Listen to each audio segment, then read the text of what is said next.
Bismillahirrahmanirrahim. Babu man lam yada' qaulaz zuri wal 'amala bihi fis shaum. Allahu akbar. Hati-hati ya. Hati-hati nih. Ini selalu variasinya, saya sangat senang sekali dengan tampilan variasi secara kebahasaan.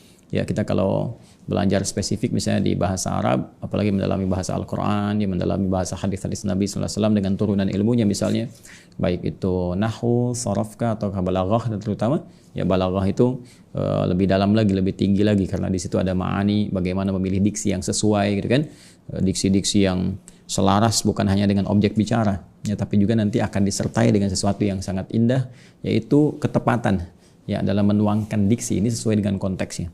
Kemudian setelah itu dirangkai ya dalam bentuk rangkaian yang sangat fasih, jelas, disebut dengan bayan namanya. Nanti ada setelah ma'ani ada bayan.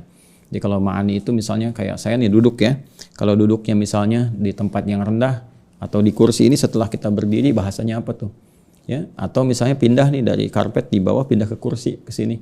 Nah, ini bahasanya apa? Itu ada kesesuaian. Ya, seperti ayat Al-Quran juga itu ma'aninya tinggi sekali. Ya, maknanya, kedalaman makna setiap pemilihan diksinya sangat-sangat luar biasa. Karena ini firman Allah. Ya, bagaimana Nabi mendapat wahyu pertama dengan kalimat Iqra, setelah wahyu berlangsung, ibadah bermulai, kemudian berubah jadi utlu. Tapi di terjemahan serupa. Iqra bacalah, utlu bacalah. Dan ini sering saya uraikan di pertemuan yang lalu. Nah, itu ma'ani nanti fokusnya. Kemudian bayan, bagaimana rangkaian-rangkaian ini, kata-kata dirangkai menjadi bentuk sebuah kalimat yang dijelaskan dalam bentuk sejelas-jelasnya, yang paling fasih sehingga orang tidak bertanya lagi, ya, atau atau ambigu gitu ya. Nah, itu bayan. Dan nanti kadang jelas tapi kurang menyenangkan gitu ya diterimanya. Kadang-kadang ada larangan yang tegas tapi orang nggak enak nerimanya. Nah, bagaimana larangan ini sampai kepada objek tapi dengan cara yang enak diterima. Nanti ada badiah, ya, badiah, ilmu ketiga, ilmu menghias sebuah kata. Jadi kalau nyampaikan informasi enak keterimanya gitu kan. Kalau larangan serasanya kita ya diingatkan dalam kebaikan, jadi nggak merasa langsung disuruh begini, diperintah gitu ya. Ada sesuatu yang terasa nikmat sekali. Nah, itu Al-Quran tuh kaya akan itu. Kaya, ada kalanya tegas, ada kalanya sangat indah, menusuk dan menghunjam ke dalam jiwa, ada kalanya ngajak kita berpikir secara rasional dan sebagainya. Itu dipadukan semuanya, ya. Nah, itu komplit. Nah, di sini kalau kita belajar, rangkaian ini kan senantiasa menarik karena selalu ada begini, babun babu, babun babu. Ya, sesekali seakan menjadi nakirah gitu kan, atau dia khabar dari mubtada mahdhuf, ya, tapi sisi lain dia menjadi ma'rifat yang khusus dengan idhafat. Ya, dia jadi ma'rifat yang khusus dengan idhafat. Ada yang disifati gitu kan, yang tadi khabar dari mubtada mahdhuf, setelahnya mubtada lagi, kemudian khabar mubtada setelah jadi sifat untuk yang sebelumnya. Ya, tetap dia dalam suasana ma'rifat karena diikat dengan konteks penjelasan puasa. Bingung ya? Di ilmu nahwu itu kalau ma'rifat khusus, ya, spesifik. Kalau nakirah itu umum sifatnya. Jadi ketika Al-Imam Al-Bukhari membuat sebuah bab, subtema dari sebuah tema itu digunakan ma'rifat yang khusus.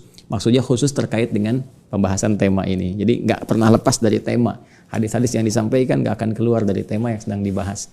Itu maksudnya. Nah, sekarang ini bentuknya langsung idhafat, ya, sehingga memberikan penekanan lebih kuat. Ya, bisa kalau kepemilikan, penekanan pada kepemilikan. Saya ingin katakan ini kan buku nih. Ya, buku nih. Saya ingin lekatkan kepemilikan pada orangnya. Ya, ini kitab buku kan. Kalau kitab umum kitab aja kitabun. Kalau anidun itu masih umum. Ya, tapi kalau kita ingin lekatkan ini pada pemiliknya dengan kuat, maka hilangkan tanwinnya, unnya hilangkan, kan, terus langsung sandarkan kepada pemiliknya. Saya Adi ini punya saya. Saya katakan kitabu Adi, kitabu Adi, ini kitab punyanya Pak Adi, gitu kan? Ya, atau kitabi, ini kitab punya saya. Jadi ditekankan, sehingga ketika orang tanya misalnya liman hadal kitab, hadal kitabi. Atau orang mau pakai sendal sembarangan, ya keluar dari masjid misalnya kan, dia belum paham ya tentang fikih, tentang pengawasan Allah, tiba-tiba ada orang misalnya cari-cari sandal, kayaknya ini yang punya saya gitu. Padahal dia ke masjid nggak pakai sandal. Nah, Anda langsung bisa tekankan afun hadan ali. Ya, ini punya saya gitu kan. Jadi Anda bisa langsung tekankan. Nah, ini juga ini metodenya cukup menarik. Babu man lam yada' qaulaz zuri. Bab ini penting untuk kita garis bawahi terkait dengan ibadah shaum. Ya, garis bawah ini. Apa yang penting ini? Kan? Man lam yada' qaulaz zuri wal 'amala bihi fis shaum. Man, siapapun. Ya, siapapun yang sedang berpuasa nih. Ya, mohon maaf sekali sepanjang dia balik, mau besar, mau kecil, sebatas dia balik, kemudian juga laki-laki, perempuan, tua, muda, kaya, cukup dan sebagainya. Jadi batasan standarnya memenuhi syarat-syarat dan rukun puasa, ya kan? Sepanjang dia balik. Saya ungkapkan itu di buku Makna Ayat Puasa, Anda bisa cek di situ ya. Sepanjang balik. Jadi kalau anak-anak di bawah masa balik bisa dimafhumi dengan sifat kekanak-kanakannya, ya kan? Baik, kita lihat. Man, siapapun yang berpuasa memenuhi syarat dan rukunnya, lam yada' qaulaz zuri, namun tak mampu meninggalkan qaulaz zuri, ya, perbuatan atau kata-kata dustanya yang tidak bermanfaat. Kemudian apa yang terjadi? Wal amala bihi, dan dia tetap melakukan perbuatan itu. Maksudnya dia puasa, kan? Nah, ini ada fis shaum, dalam keadaan dia berpuasa. Dia sedang puasa, dia dalam konteks sekarang Ramadan, tapi dia melakukan perbuatan yang termasuk dalam az-zur, ya, az-zur. Zur. Ya, zur itu nanti kita akan bahas ya, nanti kita akan bahas. Tapi pada konteksnya dia yang terkait dengan segala hal yang terkait dengan dusta. Ya, segala hal yang terkait dengan dusta. Yuk kita lihat dulu hadisnya. Bismillahirrahmanirrahim. Qala haddatsana Adam bin Abi Iyas, haddatsana Ibnu Abi Dhi'b, haddatsana Sa'id al-Maqburi an abihi an Abi Hurairah radhiyallahu taala anhu. Ini sudah kita bahas ya, teman-teman sekalian, sahabat Abu Hurairah. Sekedar mengingatkan nama aslinya Abdurrahman, ya, Abdurrahman bin Sakhr. Sekedar mengingatkan Abdurrahman bin Sakhr, dan beliau setelah masuk Islam punya 3 hal yang kita harus teladani, ya, ingat baik-baik. Yang pertama, bagaimana beliau punya visi yang panjang.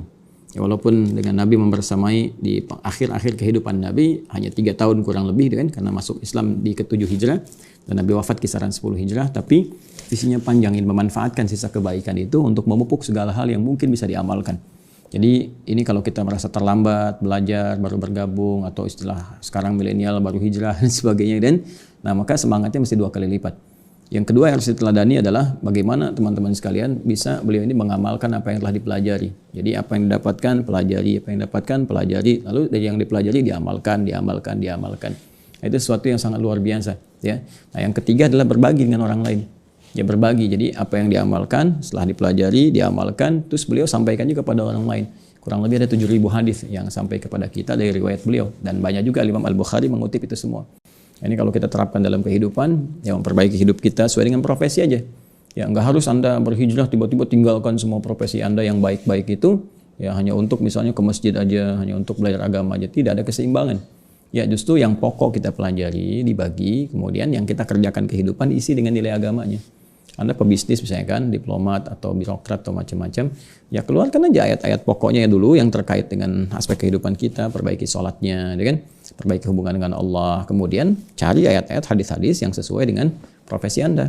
Di bisnis misalnya kan, Anda pebisnis, cari ayat-ayat bisnis kan banyak. Cari hadis-hadis tentang bisnis, dari strateginya, apa yang harus dikerjakan, yang harus dihindari, tentang doanya, ya kan? Meningkatkan amal yang sesuai dengan pekerjaan yang bisa mempercepat, ya, datangnya misalnya apa yang Anda harapkan. Itu kan banyak sekali. Bahkan ada satu nanti pembahasan di sini ya, Kitabut Tijarah, nanti bab tentang bisnis, ya, atau Kitabul Buyu', ya, Kitabul Buyu' dari kata bay', jadi Kitabul Buyu'. Dan demikian seterusnya teman-teman sekalian. Ketika sudah paham, Anda praktekkan, dan harus yakin. Kalau nggak ada keyakinan susah nanti. Jadi Anda pahami, Anda praktekkan. Ya, Islam itu kan kaidahnya la raiba fi, jangan ada ragu. Jadi begitu kata Quran saya tinggalkan riba, ya tinggalkan riba, ya kan? Jangan berbuat curang, jangan curang, jangan nyogok, ya jangan nyogok, gitu kan? Kerjakan jujur, ya jujur. Ya. Nah, nanti diaplikasikan dalam konteks kehidupan kekinian. Nanti Anda akan rasakan perbedaannya. Dan banyak kok orang-orang yang telah berubah, mencoba kemudian menekuni dan berhasil. Dan setelah itu share. Ya, share kan sekarang banyak kan? Sharing ya dengan teman-teman, misalnya ini yang sukses begini-begini, dan itu semua aspek kehidupan. Bukan hanya di bisnis saja. Misalnya taruhlah di birokrasi, misalkan di diplomasi dan sebagainya, bisa dicoba dalam kehidupan kita, termasuk di pelajaran. Teman-teman mahasiswa kan, pola belajarnya diperbaiki. Yang semula cuma datang ke kampus hanya ngejar sertifikat, ya, ijazah misalnya kan, atau kadang-kadang duduk paling belakang, nitip absen, nanya nggak pernah, mau ujian minjem buku teman gitu kan, ngapalin SKS, ya, apa SKS itu? Apa kalian di sini? Sistem kebut semalam kadang sejam gitu kan. Nah itu sejam ya tuh, baru tahu besoknya ujian, baru tahu hari ini ujian, pinjam catatan sejam. Itu perbaiki sekarang ya, perbaiki belajarnya, duduk paling depan, bertanya kalau nggak paham, kuasai pelajaran sebelum ditutup, sebelum pulang pahami dulu, pelajari lagi, malamnya istirahat. Jadi waktu ujian kalian, waktu minggu tenang tinggal tenang, ini minggu tenang kalian gelisah. Ya waktu belajar ya belajar, minggu tenang ya tenang, tungguin aja ujiannya, waktu ujian, bukan waktu ujian kalian sibuk menghafal. Ya, nah, nanti banyak ayat, banyak hadis. Yuk kita kembalikan sini, itulah sahabat Abu Hurairah, Abdurrahman bin Sakhr. Baik, Kemudian kita teruskan, radhiyallahu taala anhu, semoga Allah meridai kepada beliau dan apa yang beliau sampaikan kepada kita, ya, dari Al-Imam Al-Bukhari tentunya. Kemudian beliau mengatakan, qala Rasulullah sallallahu alaihi wasallam, Rasulullah sallallahu alaihi wasallam pernah bersabda terkait konteks bab pembahasan kita ini. Man lam yada' qaula az-zur wal 'amal bihi, falaysa lillahi hajatun fi an yada'a ta'amahu wa syarabah. Ya. Hati-hati nih teman-teman sekalian, hati-hati. Man lam yada' qaula az-zur, siapapun yang tidak mampu meninggalkan perbuatan dusta, dengan perkataan yang sia-sia, wal amal bihi, tapi malah mengerjakannya sedangkan dia sedang puasa, falaisa lillahi hajatun, maka Allah tidak punya keperluan, ya, fi an yada'a ta'amahu wa syarabahu, dalam kebiasaan dia saat puasa, ya, yang meninggalkan makan dan minum itu. Wah, ini bagus sekali nih, ungkapannya tinggi sekali, dalam sekali, tapi maknanya sangat tegas. Ya, maknanya sangat tegas. Mari kita bahas pelan-pelan. Baik, di sini Nabi SAW menyampaikan, teman-teman sekalian, malam yada' qaulaz zur, siapapun yang tak mampu meninggalkan qaulaz zur, perkataan-perkataan yang mengandung dusta. Nah, tolong diingat baik-baik. Pertama, saya ingin garis bawahi tentang man di sini. Ya, man itu dalam kaidah gramatikal bahasa Arab, khususnya di ilmu nahwu, adalah isim mausul. Ya, isim mausul ya dulu ala fardiyatil amiyah. Jadi satu konjungsi isim mausul yang menunjuk kepada objek atau bahkan kadang-kadang juga subjek. Ya, namun dia punya sifat personal, namun maknanya luas. Ya, jadi dia punya sifat personal dalam arti ditunjukkan kepada setiap orang, setiap si fulan. Makanya kalau ada misalnya dalam hadis Nabi Sallallahu Alaihi Wasallam ataupun bahkan dalam ayat Al-Quran yang menggunakan kata man dan tujuannya adalah, ya, itu ditujukan kepada makhluk, menyampaikan informasi atau mengkhitab istilahnya, menyampaikan informasi kepada hamba, kepada makhluk, ya, kepada kita semua. Maka itu pahami dengan personal. Ya, saya misalnya kan ketika ada man lam yada', seakan-akan kita posisikan Nabi itu sedang menyampaikan ke saya. Saya harus terima gitu kan. Walaupun juga orang lain sampaikan, Joni terima, Cepi terima, gitu kan, Soleh terima dan sebagainya. Semua orang menerima itu, tapi pahami oleh kita secara personal bahwa ini untuk saya, untuk perbaikan saya, gitu kan. Nah, dalam konteks kita berpuasa, kata Nabi, man lam yada', siapapun, hei engkau, hei ahli hidayat, hei kamu, hei fulan, hei fulana, ya, lam yada' qaulaz zur, siapa yang tak mampu meninggalkan dengan cepat. Ya, yada' itu meninggalkan dengan cepat. Nanti kata perintahnya da' ma yuribuka ila ma la yuribuk, ya, tinggalkan segala yang membuat engkau ragu kepada yang meyakinkanmu, kepada yang engkau tidak ragu di dalamnya. Sehingga lahir kaidah fikih di dalamnya apa? Al yaqinu la yuzalu bisyak. Ya, kalau sudah yakin nggak ada lagi keraguan.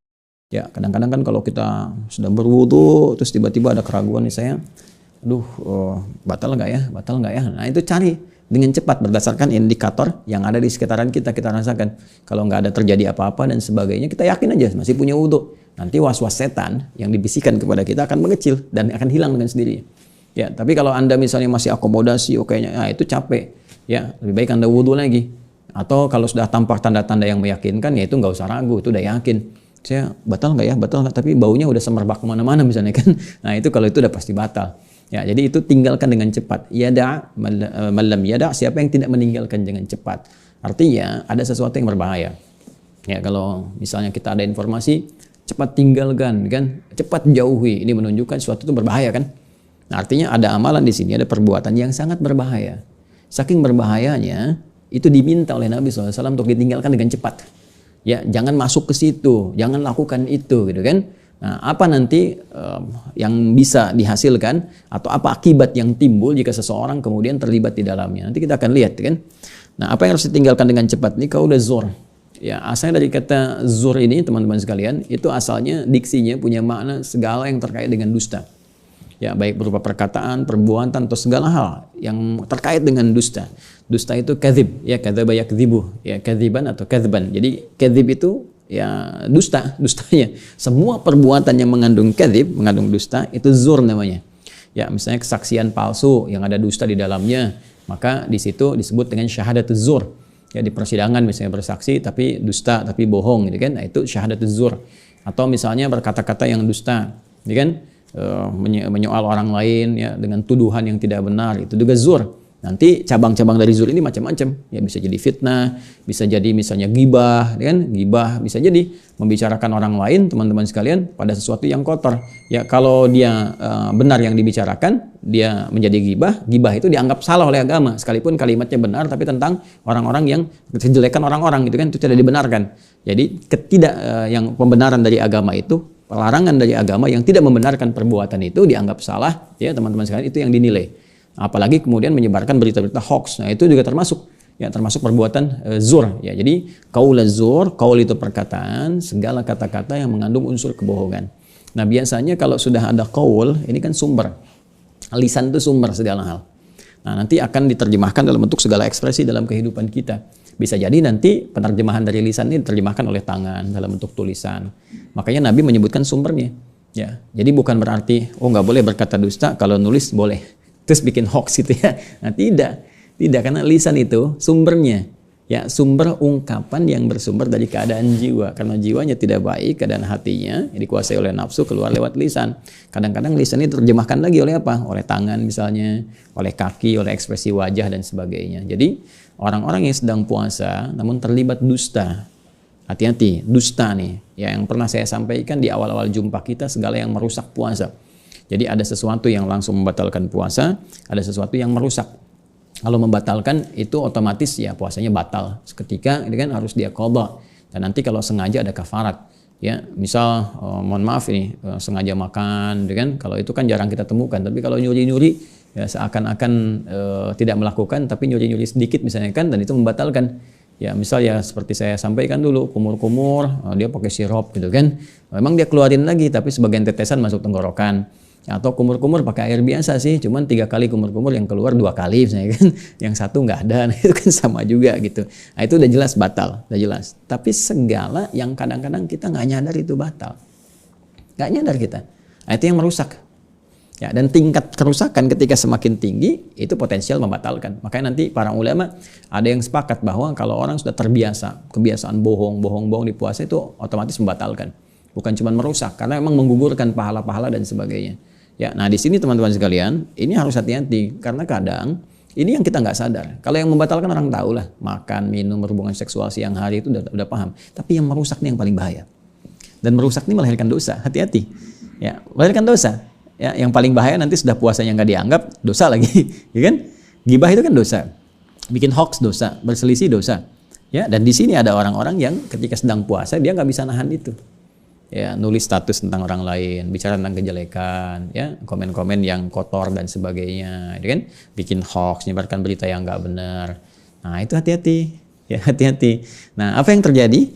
Kemudian wala amala bihi, kalau orang masih nekat melakukan itu, sengaja dia melakukan perbuatan itu, padahal dia tahu ini Ramadan, dan dia mengatakan dia puasa, maka falaisa lillahi hajatun fi an yada'a ta'amahu wa syarabahu. Maka Allah nggak butuh dengan puasa dia. Kalimatnya ya ada, pakai ya ada lagi.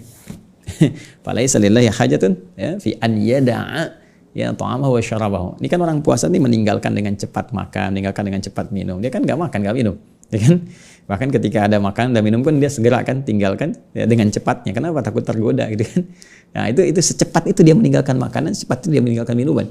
Ya, tapi kalau dia masih berbuat zur, ya tadi misalnya, mohon maaf sekali lagi. Ya, bikin hoax, cerita yang nggak benar. Atau sekarang misalnya musim-musim persidangan ya bersaksi yang tidak benar gitu kan.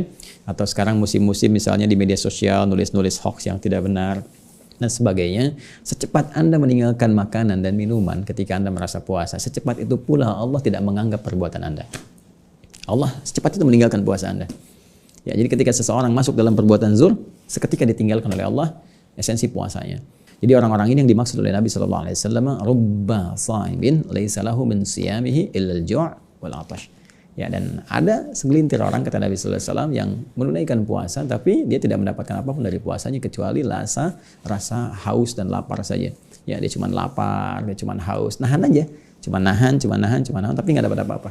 Tidak ampunankah? Mohon maaf juga. Ya, tidak keberkahankah, tidak pahalakah, tapi yang dia dapatkan apa? Yang dia dapatkan pengabaian dari Allah Subhanahu wa taala.